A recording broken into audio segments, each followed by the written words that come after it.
Magandang araw, Pilipinas! Welcome to CNS Vlogs PH.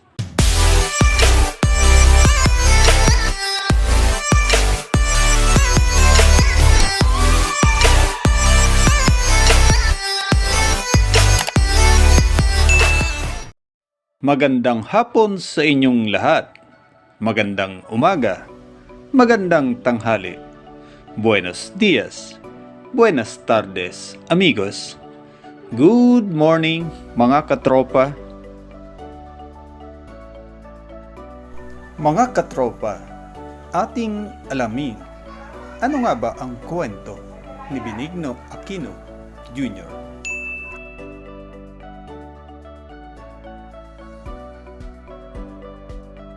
Si Benigno Aquino Jr., mas kilala bilang Ninoy, ay isang Pilipinong senador na naging pangunahing kritiko laban kay Pangulong Ferdinand Marcos noong panahon ng diktadura.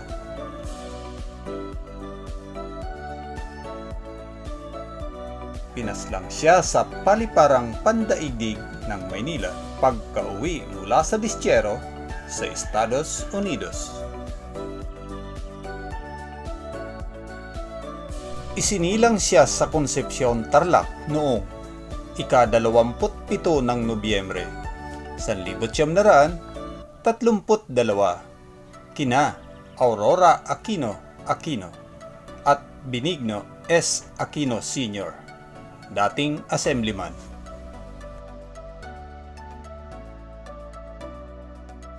Pumasok siya sa Ateneo de Manila upang mag-aral ng bachelor sa sining. Hindi niya ito natapos sapagkat piniling maging periodista. Sa edad 17, si Aquino para sa pahayagang The Manila Times ni Joaquin Chino Roses ang naging pinakabatang correspondent para sa digmaang Korea at sinundan niya doon ang mga gawain ng mga sundalong Pilipino, PEF-TOP. Natamo niya dahil sa Korea ang Philippine Legion of Honor na iginawad sa kanya ni Pangulong Elpidio Quirino sa edad na 18. Kumuha siya ng abogasya sa Universidad ng Pilipinas, ngunit hindi niya rin ito natapos. Sa edad na 22, nahalal si Aquino bilang alkalde ng Concepcion, Tarlac. Siya ang naging pinakabatang bisig-gobernador noon ng bansa sa edad na 27 at naging gobernador ng Tarlac pagkalipas ng 2 taon.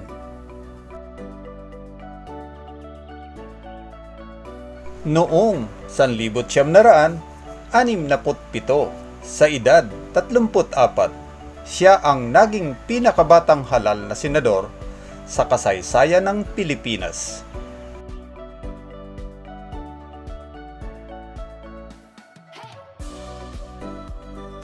Di malaon ay umusbong si Aquino bilang pangunahing kritiko laban kay Pangulong Marcos at sa asawa nitong si Imelda. Nang ipahayag ang batas militar noong Setyembre 1972,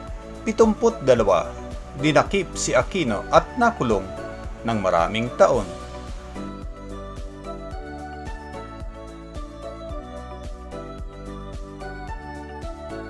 Nagkaroon siya ng sakit sa puso at pinahintulutang lumabas ng bansa upang maoperahan sa Estados Unidos. Sinubok niyang bumalik sa Pilipinas noong 1983, ngunit pinaslang paglabas ng eroplano sa paliparan ng Maynila. Ang pagpaslang sa kanya ang isa sa mga mitsa ng people power EDSA Revolution ng 1986 na nagbagsak sa diktadurang Marcos at nagluklok sa kanyang iniwang may bahay na si Corazon Aquino bilang Pangulo ng bansa.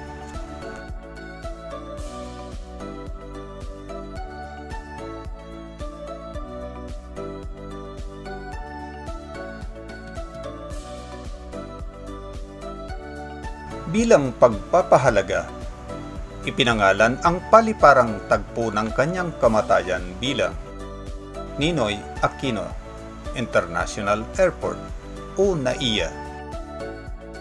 Makikita ang kanyang imahen sa 500 pisong papel ng Bangko Sentral ng Pilipinas.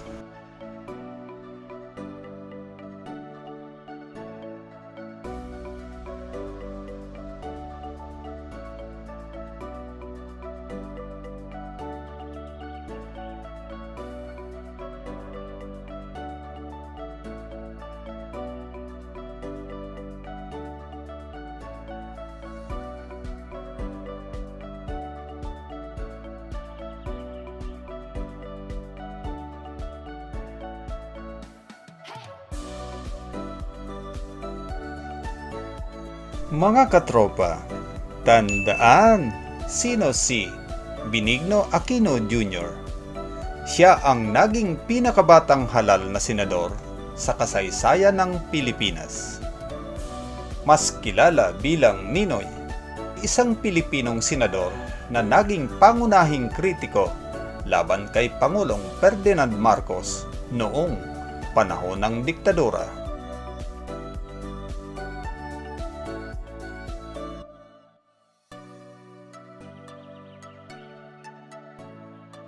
Ninoy, di ka nag-iisa.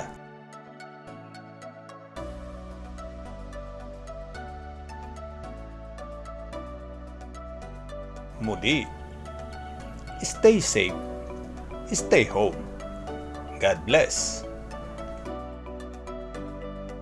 Dios Mabalos.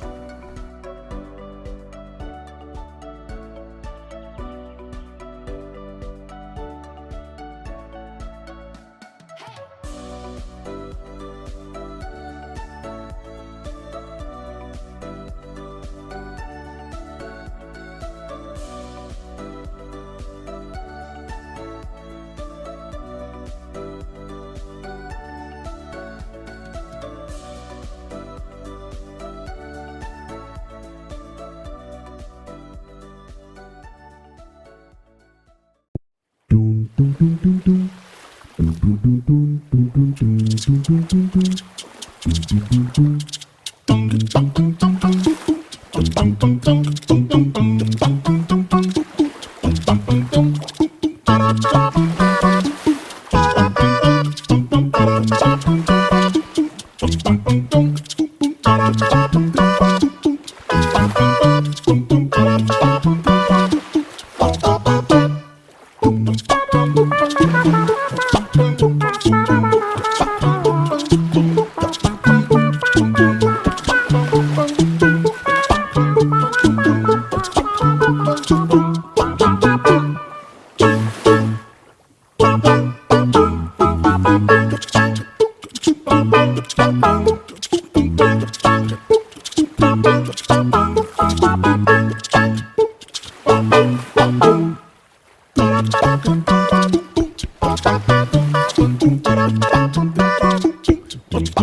bang,